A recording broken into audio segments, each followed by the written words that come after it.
Introduced you June Mendoza, Australia's most prestigious living portrait painter. Who June hasn't painted is a list that's shorter than who she has painted. June, please come.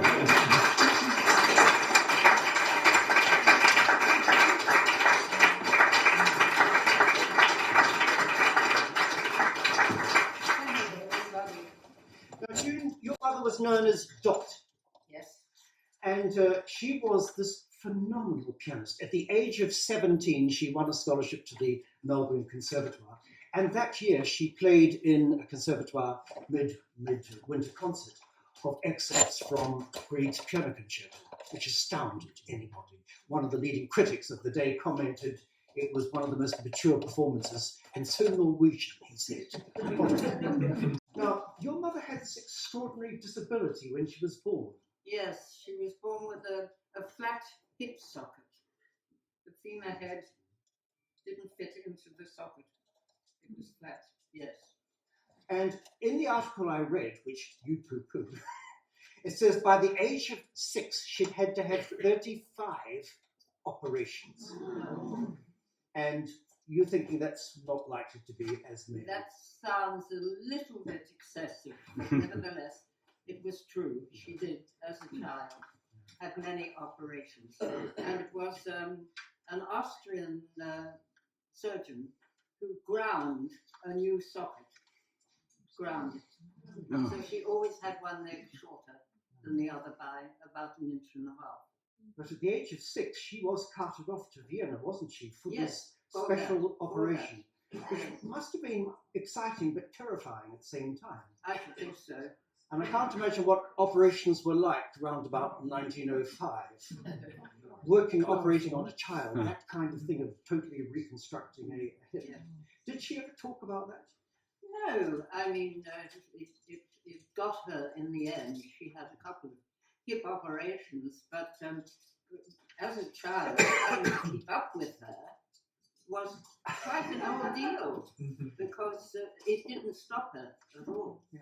Because she was so much in demand, was she at home much? No, J.C. Williamson's, incidentally, Ross, in all the years that I've had to do with J.C. Williamson's, I have never heard the history like that. That is marvelous to hear all that. She worked for J.C. Williamson's for many, many, many years, and she was both rehearsal pianist. Can you hear me at the back? Oh, yes, very well. Play as you can't. She was in the theatre all day for rehearsals, no matter what. Of course, Williamson's bringing out all these different companies. She was involved in opera, ballet, musical comedy, revue, Gilbert and Sullivan, whatever came through. So, and then of course she was in the pit in the show at night. So yes, she was away from home a great deal. But I don't know what they would have done without her, frankly. So I was sort of a backstage child because I was exposed to all this amazing music on all sides, you know, all forms. And they all got used to me popping in after school to pick her up or whatever we had to do. Yes. So that was the background to my childhood as well, as my mother being fully occupied in the theatre. Now, this painting that you did of her, how did that come up? Did you ask to paint her? Or? Oh yes, I must have. Yes. I mean, this is done so long ago, I can't remember. Was she pleased with the result? Oh, I have no idea. Probably not. Probably not. Yes, red hair. That's right. No. And with her stick, you see, which she always has. Did she complain about pain later in life, or? Well, she had pain later in life. Yes, yes. And did you want to follow in her footsteps as a musician? if I hadn't drawn since I was a child, and I mean a child, you know, 6-year-olds, they draw. And I never questioned it. I just continued to draw. And it eventually turned into, through some, I'm just digressing now, through a couple of musicians in a ballet company, and I was on tour with my mother, it was Christmas time or something, and the two men were amateur painters, and they said, do you want to try oils? I was about 12, and of course I said yes, and they set up a still life for me, and of course I immediately said, no, I'd rather paint one of you, because I've always done portraits. So that came about too. The continuation of being an artist, but music is my thing. I think if I hadn't been an artist, then I would have turned to music, almost certainly. Now, you mentioned briefly about joining your mother on a tour. Yes. When you were 12. Yes. And this was a visit to Australia by one of those Ballet Russe companies. Mm-hmm. And obviously you were a school child, so you had to have permission. Yes. It was quite extraordinary for this child to have this opportunity. For some reason, I don't think you could do it now. My headmistress allowed me to leave school and go on tour with the Ballet Russe, wasn't it? Yes. Yeah, that's right. The Basile company. Colonel Basile, very good. For up to about 12 weeks on tour in New Zealand. So this child was immersed in ballet for that entire time, which, can you imagine being an artist and you're introduced to color, design, all melded together with music, the movement. It was absolutely astonishing.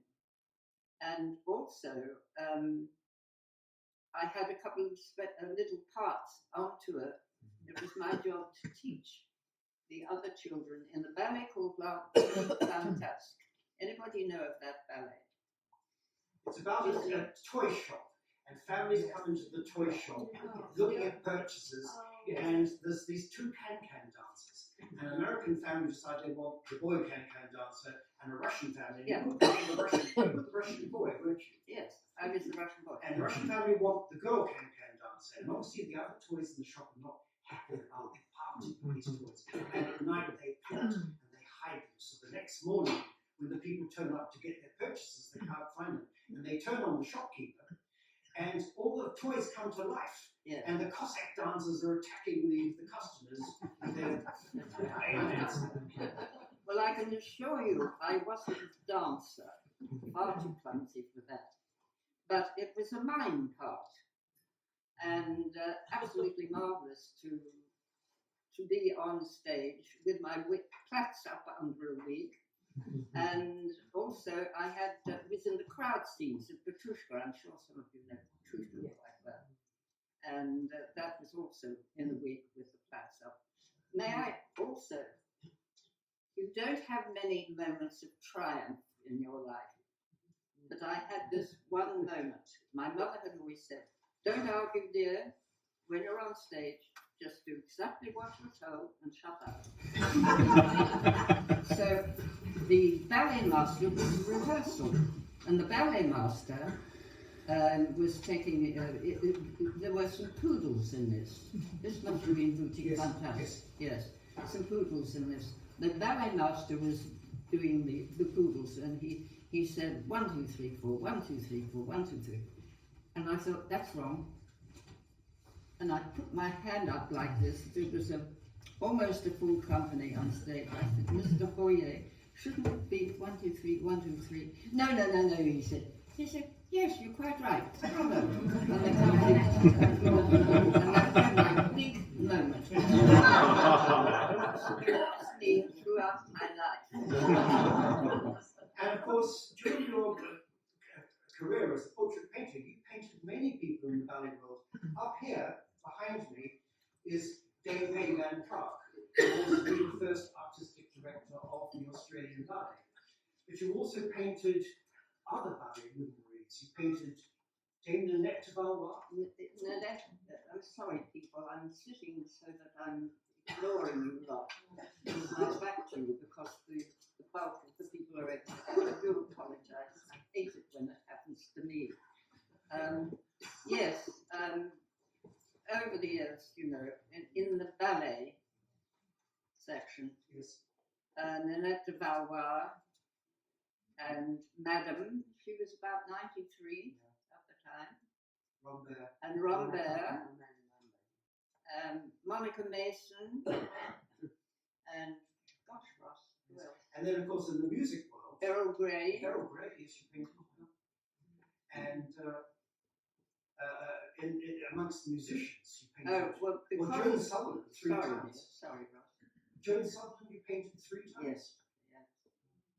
Well, music being my passion, I have rather concentrated on musicians. And yes, I've done several of Joan, and the last time with Richard in their gorgeous house in Switzerland. I don't mind these jobs at all. And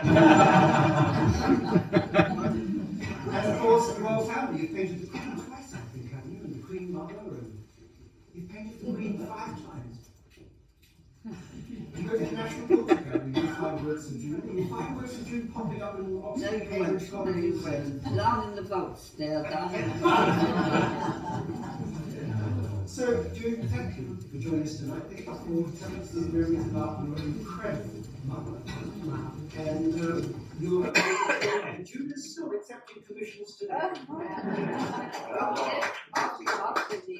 the COVID thing, of course, I couldn't have sitters. And I couldn't go to sittings, so there was a long pause. But it started again, and it's absolute bliss, I can tell you.